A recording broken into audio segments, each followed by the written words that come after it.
Hello കൂട്ടുകാരെ, നമ്മുടെ രാവിലത്തെ കാപ്പിക്കുള്ള ബ്രേക്ക്ഫാസ്റ്റ് ഒരു ഇടിയപ്പം ഉണ്ടാക്കാന്നുള്ള ഒരു കണക്കൂട്ടിലായിരുന്നു ഇന്ന്.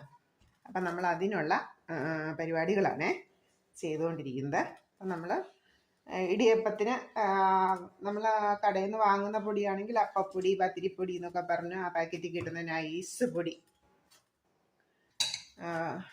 നൈലിൻ്റെ പൊടിയുണ്ട്, റബ്ബർ, അങ്ങനെ പല ഇതുണ്ട്. പല മാർക്കറ്റിൽ പല അരിപ്പൊടികളും വാങ്ങാൻ കിട്ടുമല്ലോ. ഇതിപ്പോൾ ഞാനിവിടെ പൊടിച്ചെടുത്താണേ. അപ്പം മാർക്കറ്റിൽ നിന്ന് നമ്മൾ വാങ്ങുന്നതാണ് നൈസ് തന്നെയായിരിക്കും. പൊടിച്ചെടുക്കുന്നതാണെങ്കിൽ നന്നായിട്ട് പൊടിക്കണം, അല്ലെങ്കിൽ നമ്മൾ നേരത്തെ പൊടിച്ച് വറുത്ത് വെച്ച അരിയാണെങ്കിലും ഒന്നുകൂടെ ഇത് ഉണ്ടാക്കാൻ തുടങ്ങുന്നതിന് മുമ്പായിട്ട് ഒന്നുകൂടി ഒന്ന് പൊടിക്കുന്ന ജാറിൽ ഒരു 2 പ്രാവശ്യം ഒന്ന് കറക്കി എടുക്കുകയാണെങ്കിൽ ഒന്നുകൂടെ പൊടി നൈസാവും. എന്നിട്ട് നമ്മൾ അതിലേക്ക് ആവശ്യത്തിന് ഉപ്പും എടുത്തതിന് ആവശ്യത്തിനുള്ള ഉപ്പും വെള്ളവും ചേർത്ത്, കുറേശ്ശെ വെള്ളം ചേർത്ത് കുഴച്ചെടുക്കണം. കുറേശ്ശെ വെള്ളം, ചെറു ചൂടുവെള്ളമാണ് ചേർക്കേണ്ടത്.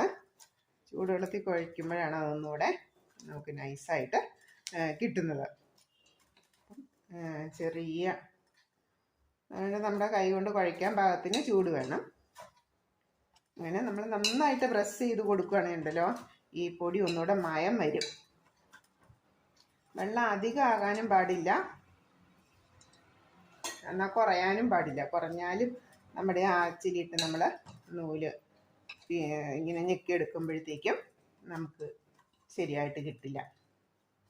എന്നാൽ കൂടിപ്പോയാലും അത് തന്നെ അവസ്ഥ.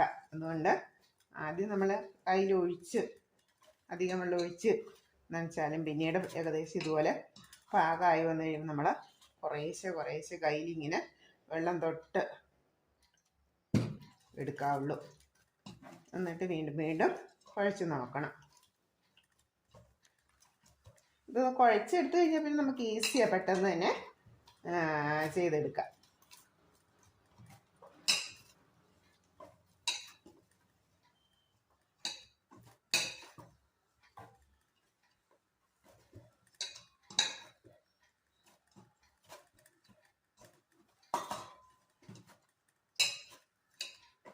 ഉണ്ടോ? നമുക്കിതുപോലെ ഒരു ബോള് പോലെ നമ്മുടെ കയ്യിലൊന്നും ഒട്ടാതെ ഇങ്ങനെ ബോള് പോലെ ഇങ്ങനെ ഇതുണ്ടോ, ഇതുപോലെ നമുക്ക് കിട്ടും.